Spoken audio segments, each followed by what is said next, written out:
Hello, good morning students. तो स्वागत है आपका नाइन्थ क्लास की हिंदी सब्जेक्ट में।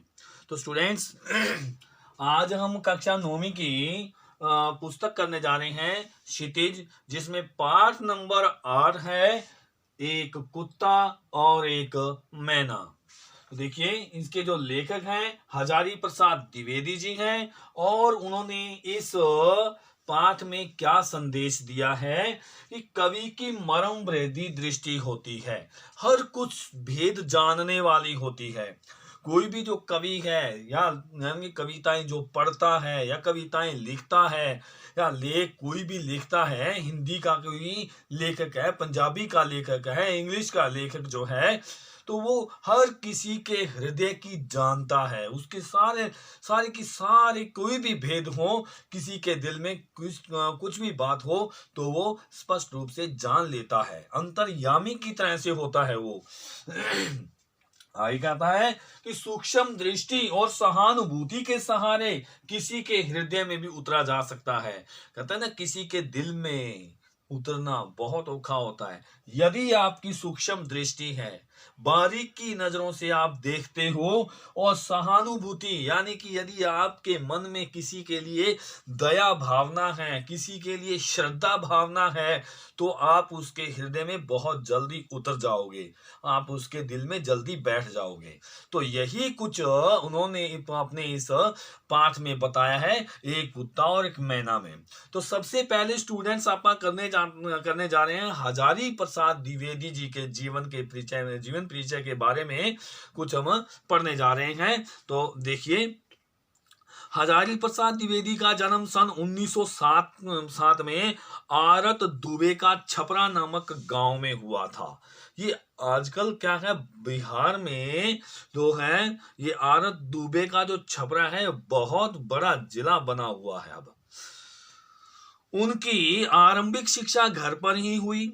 बाद में उच्च शिक्षा के लिए उन्होंने काशी हिंदू विश्वविद्यालय में प्रवेश लिया। वहीं से उन्होंने ज्योतिषाचार्य की उपाधि प्राप्त की। जो बड़े बड़े ज्योतिष होते हैं ना, जो भविष्य के बारे में, पास्ट के बारे में बताते हैं, उनकी भी डिग्रियां होती हैं, उनकी भी क्या है, उन्होंने डिग्री ली थी। वे गुरुदेव रविंद्रनाथ टैगोर के संपर्क में रहे।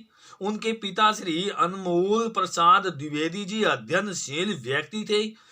उन्हीं के संस्कारों से प्रभावित होकर उन्होंने उपनिषदों तथा दर्शन ग्रंथों का अध्ययन कर लिया। सन 1940 में वे शांति निकेतन में हिंदी भवन के निदेशक नियुक्त हुए थे। सन 1949 में उन्होंने पीएचडी की मानद उपाधि प्राप्त हुई। इसके पश्चात वे पंजाब विश्वविद्यालय चंडीगढ़ के हिंदी विभाग में प्राध्यापक भी रहे। सन 1957 में उन्हें पद्म भूषण की उपाधि भी मिली। उसके बाद उन्होंने साहित्य सेवा करते हुए 1979 ईस्वी में यानी कि 79 में ये इनका स्वर्गवास हो गया, उनका निधन हो गया था। तो प्रमुख रचनाएं देखिए, सबसे ज्यादा इन्होंने निबंध यानी कि ऐसे लिखे हैं। अशोक के फूल, दूसरा है कुटज, कल्पलता, विचार और वितर्क, विचार प्रभा, आलोक पर्व, ये सारे निबंध संग्रह हैं। उनके अंदर बहुत अच्छे अच्छे थॉट्स लिखे हुए हैं, उसको भी पढ़ के देखना चाहिए आपको। आलोचना ग्रंथ है सूर साहित्य, कबीर, नाथ संप्रदाय, कालिदास की लालित्य योजना, साहित्य का मर्म, हिंदी साहित्य का आदिकाल और हिंदी साहित्य की भूमिका, ये उनके आलोचना ग्रंथ है। आलोचना ग्रंथ कौन से होते हैं? यदि मान लो किसी ने कोई बड़ा ग्रंथ रच दिया, तो उसका शोध कार्य करना, रिसर्च करना उसके ऊपर।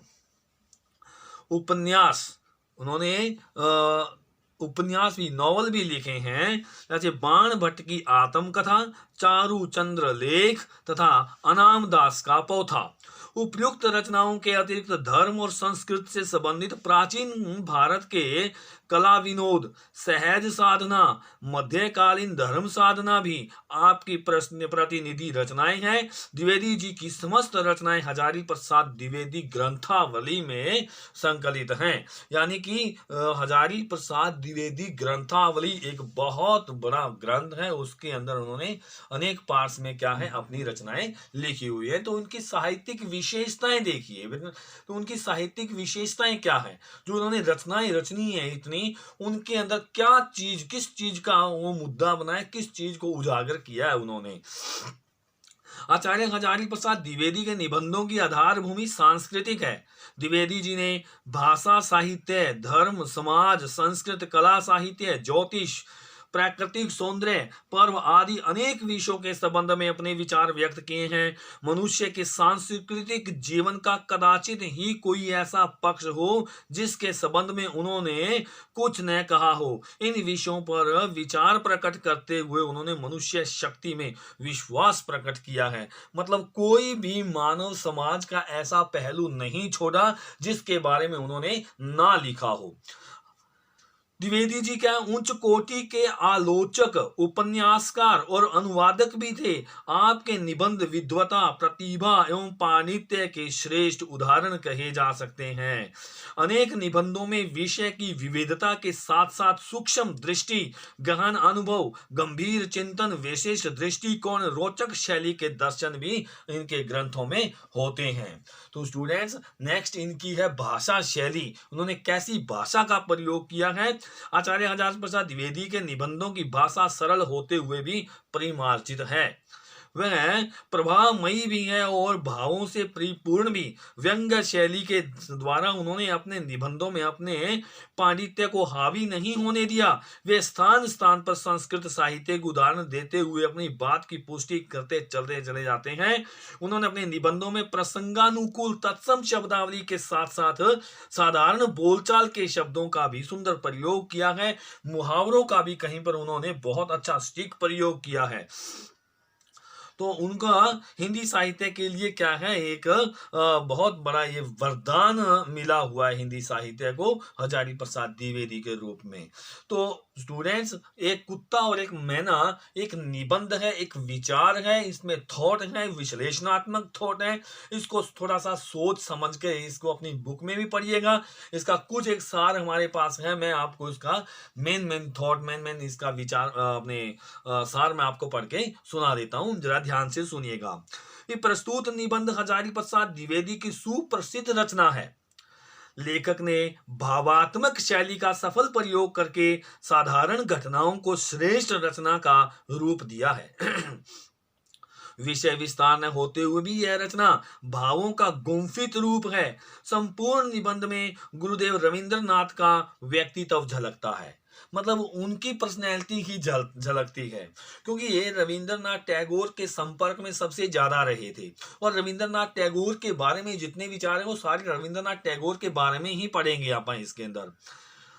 लेखक ने गुरुदेव से भेंट की एक घटना का स्वानुभूति के आधार पर भावात्मक शैली में उल्लेख किया है।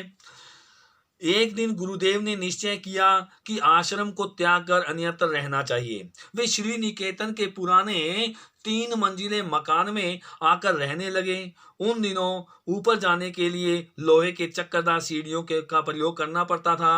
वृद्धावस्था में वहां पहुंचना बड़ा कठिन कार्य था। फिर भी बड़ी कठिनाई से उन्हें वहां ले जाया जा सका। लेखक ने छुट्टियों में गुरुदेव के दर्शन करने की ठान ली। यहाँ लेखक ने दर्शन शब्द का प्रयोग साभिप्राय किया है। जब भी लेखक किसी बाहर के व्यक्ति को लेकर उनके पास जाता था तो कहता था कि एक भद्र लोक अपना दर्शनेर जन्य ऐसे छेन। इस पर गुरुदेव मुस्कुरा देते थे कि दर्शनार्थी है क्या, वे तो लेखक को भी दर्शनार्थी ही कहा करते थे। ये जो अभी मैंने बताया, एक भद्र लोक अपनार दर्शनेर जन्य ऐसे छेन, ये बंगाली भाषा में उन्होंने उनके ऊपर कोई कमेंट मारा था हजारी प्रसाद द्विवेदी पर रविंद्रनाथ टैगोर जी ने। उस पुराने भवन में गुरुदेव अकेले ही रहते थे, इसलिए वह आश्रम जैसी भीड़ भाड़ नहीं थी। जब लेखक वहां गुरुदेव से भेंट करने हेतु पहुंचा तो वे छिपते हुए सूर्य को बड़ी तल्लीनता के साथ देख रहे थे। यह एक संयोग ही था कि उसी समय एक कुत्ता, जिसने शांति निकेतन में गुरुदेव का साहचर्य प्राप्त किया था, अपनी प्राण शक्ति के बल पर उनका अनुपम एवं स्वर्गीय सानिध्य प्राप्त करने हेतु वहां आ पहुंचा। गुरुदेव ने उस पर अपना अमृत स्पर्शी हाथ फेरा। उस अपूर्व सुख की अनुभूति कुत्ते की अर्ध खुली आंखें और उसके रोम रोम से उमड़ रहा स्नेह बता रही थी। कैसी अजीब बात है कि उस कुत्ते को किसी ने न मार्ग दिखाया, न बताया और न बताया था, पर वह अपने स्नेहदाता के पास 2 मील चलकर पहुंच गया। देखिए, ये होता है। अब गुरुदेव अपने रविंद्रनाथ टैगोर थे, उन्होंने उस कुत्ते के साथ सहानुभूति से रहते थे, सूक्ष्म दृष्टि से उनको देखते थे, इसीलिए उस कुत्ते के हृदय में रविंद्रनाथ बैठ गए और वो कुत्ता रविंद्रनाथ टैगोर के हृदय में बैठ गया। बाद में गुरुदेव ने उस कुत्ते को लक्ष्य करके आरोग्य में इस भाव की एक कविता लिखी थी। कुत्ते की करुण दृष्टि के भीतर उन्होंने स्नेह भाव के महान सत्य को देखा था, जबकि मानव में स्नेह भाव को नहीं देख सकता। ये स्टूडेंट, देखने में भी यही आया है कि हम किसी भी मानव में वो अपना अपनत्व लेकर के उसी के अंदर नहीं देखते, अपनात्व बना करके उसको नहीं दे, हम स्वार्थ भाव से उसको देखते हैं कि हमारा किसी न किसी इस तरह से इससे काम निकल जाए, तो उसके हृदय में हम कभी नहीं बैठ सकते।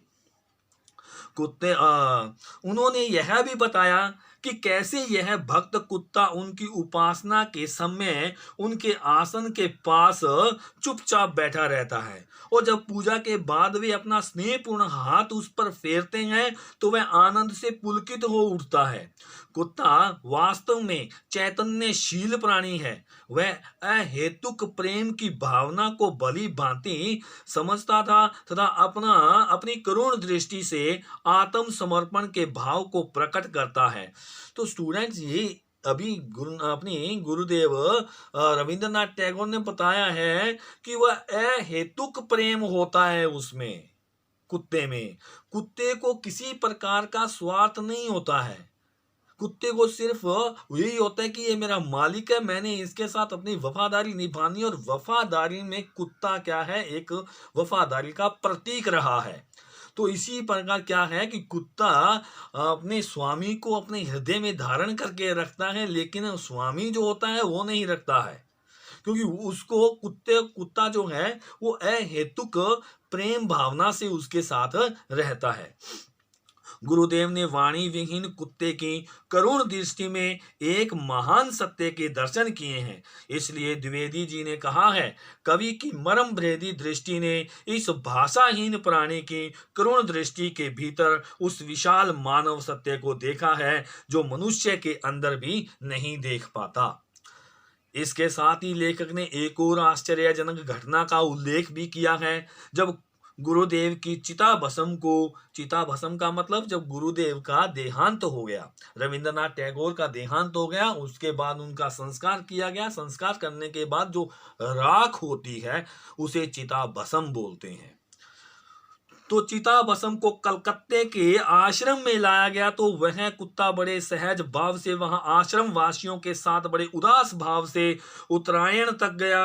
हो सकता है कि उसे गुरुदेव के न रहने का दुख हो। और देखिए, कुत्ता है, उसको पता है कि मेरा स्वामी है, ये राख में मेरा स्वामी है, और इस राख को उत्तरायण तक यानी गंगा में प्रवाहित करने के लिए लेके जा रहे हैं, तो वो कुत्ता भी वहां तक साथ में गया। ये होता है सूक्ष्म दृष्टि का फल। इसी प्रकार लेखक एक अन्य प्रसंग का उल्लेख करते हुए बताता है कि वे एक नए नए शांति निकेतन में आए थे और एक पुराने अध्यापक के साथ गुरुदेव के साथ घूमने लगे, तो गुरुदेव ने लक्ष्य किया कि आश्रम के कोए क्या हो गए, उनकी आवाज सुनाई ही नहीं देती। लेखक ने महसूस किया कि सचमुच कई दिनों से आश्रम में कोए नहीं दिख रहे हैं। बाद में द्विवेदी जी ने लक्ष्य किया कि कोए कभी कभी प्रयास को चले जाते हैं। इसी प्रकार की दूसरी घटना है लंगड़ी मैना के संबंध में। अब यहाँ पे कौवे का जिक्र आया है। अब कौवा यहाँ उन्होंने किसको माना है, जो एक दूसरे के अंदर टांग अड़ाते रहते हैं, किसी दूसरे के आगे बढ़ते, यानी कि विकास को देख करके वो जेलसी होती है उनके मन में, उनकी टांग को खींचते रहते हैं, चुगलखोर होते हैं, कभी इधर से उधर ये बातें कहते रहते हैं, उन्हें कौवे नाम दिया गया है।